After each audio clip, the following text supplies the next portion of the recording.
Book of John, chapter 13, Tagalog. Bisperas na noon ng Paskwa. Alam ni Jesus na dumating na ang takdang oras ng kanyang pag-alis sa daigdig na ito upang bumalik sa Ama. Mahal niya ang kanyang mga tagasunod na nasa daigdig at sila'y minahal niya hanggang sa wakas. Pagsapit ng hapunan, inilagay na ng dyablo sa isip ni Judas na anak ni Simon Iscariote na ipagkanulo niya si Jesus. Alam ni Jesus na ibinigay na ng Ama sa kanya ang buong kapangyarihan. At alam niyang siya'y mula sa Diyos at babalik sa Diyos. Kaya't siya'y tumayo mula sa hapag, nag-alis ng panlabas na balabal at nagbigkis ng tuwalya sa baywang. Pagkatapos, naglagay siya ng tubig sa palanggana at sinimulang hugasan ang mga paa ng mga alagad at punasan ng tuwalyang nakabigkis sa kanyang baywang. Paglapit niya kay Simon Pedro, sinabi nito sa kanya, "Panginoon, huhugasan niyo ba ang aking mga paa?" Sumagot si Jesus, Hindi mo nauunawaan ngayon ang ginagawa ko, ngunit mauunawaan mo rin pagkatapos. Muling nagsalita si Pedro, "Hinding-hindi ninyo huhugasan ang aking mga paa." Ngunit sinabi ni Jesus, Kung hindi kita huhugasan, wala kang kaugnayan sa akin. dahil dito'y sinabi ni Simon Pedro, "Kung gayon, hindi lamang ang mga paa ko, kundi pati na rin ang aking mga kamay at ulo." Sumagot si Jesus, Ang nakapaligo na ay hindi na kailangang hugasan pa, maliban sa kanyang mga paa, sapagkat malinis na ang buo niyang katawan. At kayo'y malinis na, subalit hindi lahat kayo. Dahil alam na ni Jesus kung sino ang magkakanulo sa kanya, kaya sinabi niyang malinis na sila, subalit hindi lahat.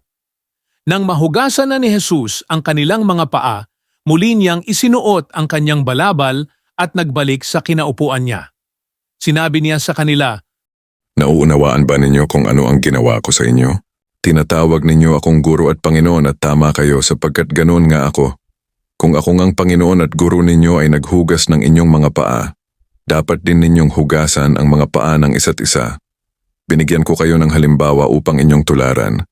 Pakatanda ninyo ang alipin ay hindi nakakahigit sa kanyang Panginoon, ni ang sinugo kaysa sa nagsugo sa kanya. Ngayong alam na ninyo ito, pinagpala kayo kung ito'y gagawin ninyo. Hindi kayong lahat ang tinutukoy ko. Kilala ko ang aking mga pinili. Ngunit dapat matupad ang sinasabi sa kasulatan. Ako'y pinagtaksilan ng taong pinapakain ko ng tinapay. Sinasabi ko ito sa inyo bago pa mangyari upang kapag ito'y nangyari na, sasampalataya kayo na ako'y ako nga. Pakatandaan ninyo ang tumatanggap sa sinugo ko ay tumatanggap sa akin, at ang tumatanggap naman sa akin ay tumatanggap sa nagsugo sa akin. Pagkasabi nito, si Jesus ay labis na nabagabag at nagpahayag sa kanila. Tandaan ninyo, ipagkakanulo ako ng isa sa inyo. Nagtinginan ang mga alagad sapagkat hindi nila alam kung sino ang kanyang tinutukoy. Katabi noon ni Jesus ang alagad na minamahal niya, kaya't sininyasan siya ni Simon Pedro at sinabihan, "Itanong mo nga kung sino ang tinutukoy niya." Humilig ang alagad na ito sa dibdib ni Jesus at nagtanong, "Panginoon, sino po ba iyon?" Siya ang taong abutan ko ng tinapay na aking isinawsaw. Sagot ni Jesus, "Nagsawsaw nga siya ng tinapay at ibinigay iyon kay Judas na anak ni Simon Iscariote." Nang matanggap ni Judas ang tinapay, pumasok sa kanya si Satanas. Sinabi ni Jesus kay Judas, Gawin mo kaagad ang dapat mong gawin. walang sinuman sa mga kasalo ni Jesus ang nakaunawa kung bakit niya sinabi iyon. Dahil si Judas ang may hawak ng kanilang salapi, akala nila'y pinapabilis siya ni Jesus ng kakailanganin nila sa pagdiriwang o kaya'y pinapabigyan niya ng limos ang mga dukha. Pagkatanggap ni Judas ng tinapay, kaagad siyang umalis. Gabi na noon. Pagkaalis ni Judas ay sinabi ni Jesus, Ngayoy luluwalhatiin na ang anak ng tao, at sa pamamagitan niya ay luluwalhatiin ang Diyos. At kapag niluwalhati na ang Diyos sa pamamagitan ng anak ng tao, ang Diyos naman ang luluwalhati sa anak, at ito'y gagawin niya agad. Mga anak, kaunting panahon na lamang ninyo akong makakasama. Hahanapin ninyo ako, ngunit sinasabi ko sa inyo ngayon ang sinabi ko noon sa mga Hudyo, hindi kayo makakapunta sa pupuntahan ko. Isang bagong utos ang ibinibigay ko sa inyo ngayon, Magmahalan kayo.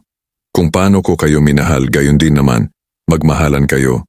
Kung kayo'y may pagmamahal sa isa't isa, makikilala ng lahat na kayo'y mga alagad ko. Saan po kayo pupunta, Panginoon? Tanong ni Simon Pedro. Sumagot si Jesus, Sa pupuntahan ko'y hindi ka makakasunod ngayon, ngunit susunod ka pagkatapos. Sumagot si Pedro, bakit po hindi ako makakasunod sa inyo ngayon? Buhay ko may iaalay ko para sa inyo. Sumagot si Jesus, Ialay mo ang iyong buhay para sa akin? Tandaan mo, bago tumilaok ang manok 3 beses mo akong ikakaila.